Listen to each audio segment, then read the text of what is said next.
Now dear students, we will discuss about the DC electric systems. हम लोगों ने AC के बारे में पढ़ लिया है कि अब डीसी क्या होता है, डीसी ट्रैक्शन सिस्टम कब इस्तेमाल किया गया था और इसकी ऑपरेटिंग वोल्टेज क्या है वो हम लोग देख लेते हैं। तो यहाँ पर लिखा जाए student, DC electric traction system. अब इसके कुछ पॉइंट हम लोग लिख लेते हैं स्टूडेंट यहाँ पर, जो कि हमें बहुत इम्पॉर्टेंटली याद करना है कि दिस सिस्टम इज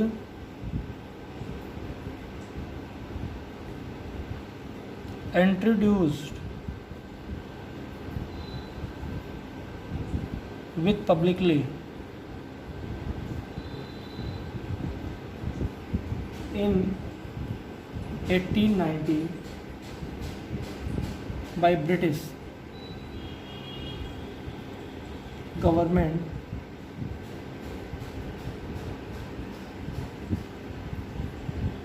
रेलवे। मतलब स्टूडेंट कि ये जो डीसी सिस्टम ट्रैक्शन सिस्टम है वो सबसे पहले 1890 में ब्रिटिश गवर्नमेंट के द्वारा। तो आप लोग जो है इसे जो है एक पॉइंट बना लेंगे। अगला पॉइंट लिखेंगे स्टूडेंट यहाँ पर, operating voltage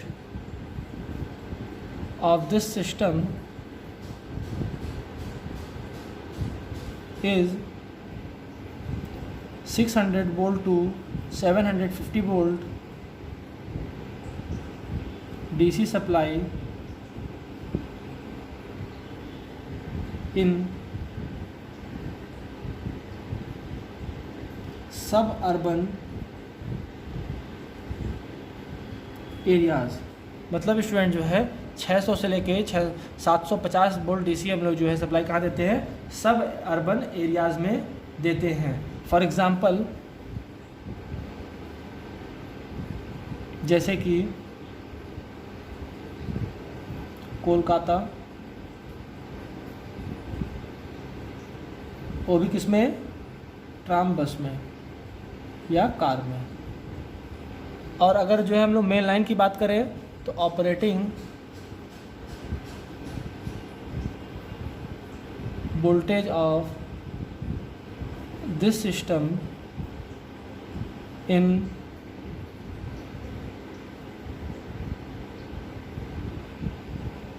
service main line, मतलब बड़े सिस्टम के लिए हम लोग जो वोल्टेज इस्तेमाल जो करते हैं वो होता है 1500 वोल्ट से लेके 3000 volt DC. Used in, for example used in Mumbai region. Okay student, Mumbai region में इसका हम लोग इस्तेमाल करते हैं। स्टूडेंट्स, इसके बाद जो है अब हम लोग पढ़ने वाले हैं कि ये डीसी सिस्टम जो है किस तरीके से होता है और उसमें क्या क्या इक्विपमेंट्स लगाए जाते हैं। तो suppose that this is our train और this is our body, locomotive body, and this is wheel, और ये हमारा क्या है, ये ट्रैक है। ये हमारा ट्रैक हो जाता है, ये हमारी व्हील हो जाती है, और ये हमारा क्या हो जाता है, लोको। ओके स्टूडेंट्स, और एक वायर जो है हमारा यहाँ से ऊपर जाता है बिल्कुल स्ट्रेट, और एक वायर जो है हमारा स्टूडेंट इस तरीके से जाता है, और ये हमारा जो है ड्रॉपिंग होती है। ये इस तरीके से ये बढ़ जाएगा आगे। स्टूडेंट्स, ये दो सपोर्ट्स जो होते हैं जिसे हम लोग पोल्स कहते हैं, ये पोल्स में ये बंधे होते हैं। इस चीज़ को हम लोग जो है ट्रॉली वायर कहते हैं, इसको हम लोग जो है ड्रॉपिंग कहते हैं, और इस वायर को हम लोग जो है कैंटनरी कहते हैं। ओके स्टूडेंट्स, कैंटनरी अब क्या है उसके बारे में हम लोग जो है एक एक चीज़ का डिटेल पढ़ेंगे। अब जो है स्टूडेंट्स ये हमारा हो गया। अब यहाँ से जो है हम लोग इस लाइन को रिसीव कैसे करेंगे, तो इस तरीके से यहाँ पे एक पैंटोग्राफ लगाते हैं जिसे हम लोग पैंटोग्राफ कह रहे हैं, इसको pantograph. It helps us to receive electric current from the overhead line passing through the top of the locos. Okay students, ये हमारा क्या हेल्प करता है कि ये जो ऊपर से करंट फ्लो हो रही है या जो सप्लाई आ रही है उसको रिसीव करने के लिए ये काम करता है। दूसरा स्टूडेंट जो है हमारा पॉजिटिव तो यहाँ से मिल जाता है और नेगेटिव हमारा जो है ट्रैक से हो जाता है, जिसे कि हम लोग रेल कहते हैं। अब इसके बीच की जो सप्लाई होती है स्टूडेंट वो 600 वोल्ट से लेकर 3000 वोल्ट डीसी होना चाहिए। ओके स्टूडेंट्स, ये हमारा सिर्फ डीसी सिस्टम की ट्रैक्शन सिस्टम का एक थोड़ा सा जो है हम लोग एक ब्लॉक डायग्राम के हिसाब से समझने की कोशिश किए हैं। और इस चीज़ को स्टूडेंट हम लोग कहेंगे सपोर्ट और रेल पोल। ठीक है स्टूडेंट्स, इसको रेल पोल भी कहते हैं। तो ये हमारा डीसी सिस्टम का जो है एक छोटा सा जो है एक्सप्लेनेशन है। अब उसके बाद स्टूडेंट्स ये देखा जाएगा कि जो सब स्टेशन इसको सप्लाई देगा तो वो दो सब स्टेशन के बीच की दूरी मिनिमम क्या होनी चाहिए। This also points come in a multiple choice questions. तो स्टूडेंट्स इस चीज़ को आप लोग जरूर लिखेंगे। तो यहाँ आप लिखेंगे कि the distance between two sub station feeding the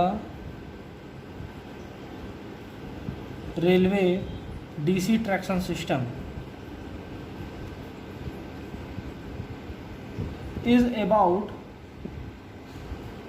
4 to 5 kilometre, यानी 4 से 5 किलोमीटर के बीच में दो स्टेशन होने चाहिए। एक अगर सब स्टेशन यहाँ है तो एक सब स्टेशन यहाँ होना चाहिए इलेक्ट्रिफिकेशन का, और इन दोनों के बीच की दूरी 4 से लेके 5 किलोमीटर के बीच की दूरी होनी चाहिए। तो इस चीज़ को जो है आप लोग नोट डाउन कर लें। अगेन स्टूडेंट जो है हम यही आपसे कहेंगे कि आप पॉइंट वाइज बिल्कुल पढ़ते जाएं और समझते जाएं। बहुत ही इंटरेस्टिंग टॉपिक है और आगे जो है इसका बहुत ही इंटरेस्टिंग टॉपिक होने वाला है। इसके बाद जो है स्टूडेंट हम लोग पढ़ने वाले हैं AC DC इलेक्ट्रिक इंजन्स के बारे में, वो कैसे काम करता है और किस तरीके से वो चलता है। तो जो है इस चीज़ का जो है आप लोग स्क्रीनशॉट लें, फिर उसके बाद हम लोग जो है नेक्स्ट जो है पॉइंट पढ़ेंगे। स्टूडेंट्स अगला पॉइंट जो है हमारा DC AC ट्रैक्शन सिस्टम है। हम लोगों ने AC ट्रैक्शन सिस्टम पढ़ लिया, अब जो है DC ट्रैक्शन सिस्टम पढ़ लिया, और उसके बाद जो है अब हमारा लास्ट टॉपिक क्या है, DC AC ट्रैक्शन सिस्टम। तो यहाँ पर हम लोग लिखेंगे कि this types of traction systems are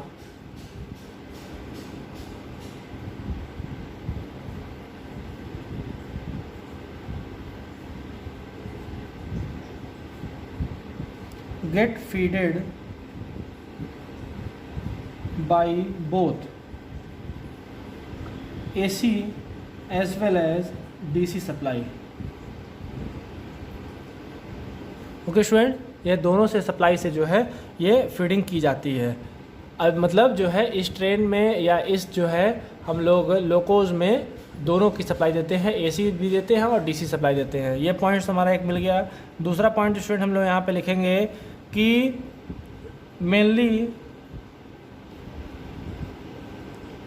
this system is used in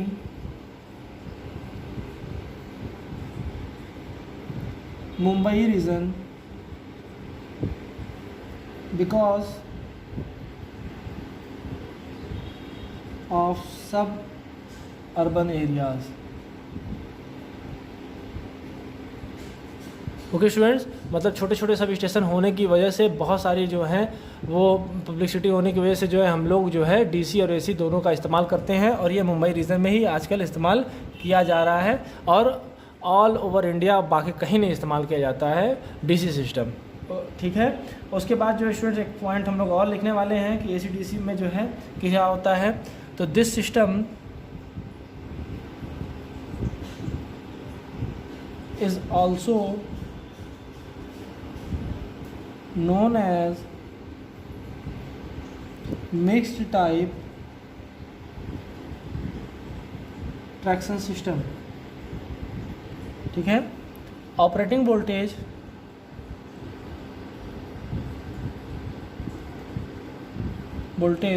of the locos are 600 to 1500 volt DC। मतलब जो है यहाँ पर 600 से लेके 1500 वोल्ट DC होनी चाहिए, और दूसरा यहाँ पे जो है 25 kV 50 हर्ट्ज़ AC होनी चाहिए। तो ये जो है रिस्पॉन्स जो है ये बनेगा और इसके हिसाब से ही हमें ऑपरेट करना चाहिए। यहाँ पे हम लोग लिखेंगे motor used in this traction system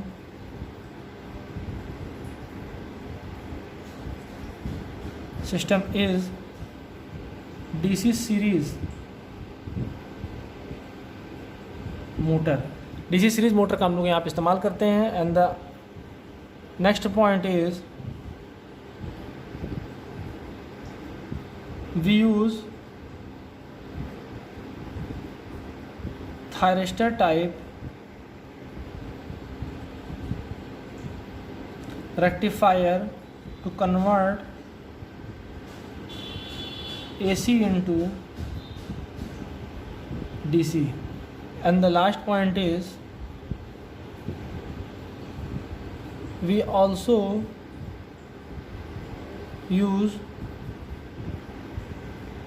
variable transformer for step downing procedure. ठीक है स्टूडेंट, तो ये हमारे जो है इसके पॉइंट्स हैं और ये चीज़ जो है हम लोग कहाँ इस्तेमाल करते हैं, मुंबई रीजन में इस्तेमाल करते हैं। ये टॉपिक जो है स्टूडेंट्स हमारा मल्टीपल चॉइस क्वेश्चन में पूछा जा सकता है, ऑपरेटिंग वोल्टेज पूछा जा सकता है स्टूडेंट्स। और ये बेसिक नॉलेज जो है आप लोगों को इसको रखना है, जिससे कि आगे जो है हम लोग ब्लॉक डायग्राम्स वगैरह सब चीज़ के हम लोग पढ़ सकें। और उसके बाद जो है इंजन्स को पहचानने का तरीका, कितने प्रकार के इंजन्स जो हैं अवेलेबल हमारे इंडियन रेलवे में है, उन सब चीज़ों के बारे में हम लोग पढ़ेंगे। तो इस चीज़ का जो है आप लोग स्क्रीनशॉट भी ले लें और नोट डाउन भी कर लें। फिर उसके बाद हम लोग आगे जो है पढ़ने वाले हैं इलेक्ट्रिक ट्रैक्शन के बारे में।